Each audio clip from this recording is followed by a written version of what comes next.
大家好，马年快乐! Arabe taon na tratran'ny taomba voatsino.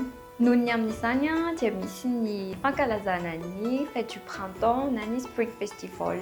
Inona moa ny fête du printemps dia tsy inona izany fa ny fankalazana ny taombaovao izay anisany manan-danja indrindra ao anatin'ny kolontsaina sinoa.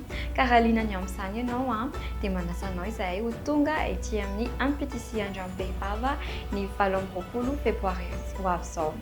Amin'ny fotoana io tsika dia maromaro ny zavatra afaka ataontsika amin'io hisy jeu ao hisy sakafo ary hisy ihany koa fijerena film, fanaovana karaoke. Dia mety hitantsika ao ihany koa ny chai na ny art du thé chinois. Jery mivantana amin'ny fanaovan'ny zareo andreny satria mpampianatra sinoa mazava ho azy ny ho avy eo ny mpampianatrantsika.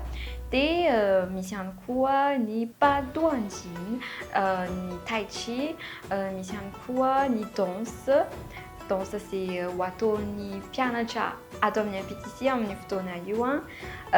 Misy dia ny kilalao indray ahitantsika ny 用筷子的使用 izany hoe ny filalaovana fampiasana ny 筷子 na ny baguette chinoise.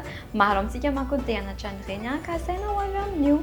Dia misy ihany koa ny sakafo araka ny teneniko teo ny jiaozi ao anatin'izany izay tsy maintsy misy moa izany amin'ny fotoana io anamboatra an'izay tsika amin'izay fotoana izay zay vao mihinana izay. Ka raha mety aminao dia manasa anao izahay satria ho an'olona rehetrarehetra io afaka tonga daholo ny olona rehetrarehetra izay liana amin'izay fa tsy voatery mpianatra ny ampitisia ihany.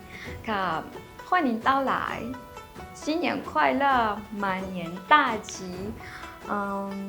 幸福满满，谢谢大家。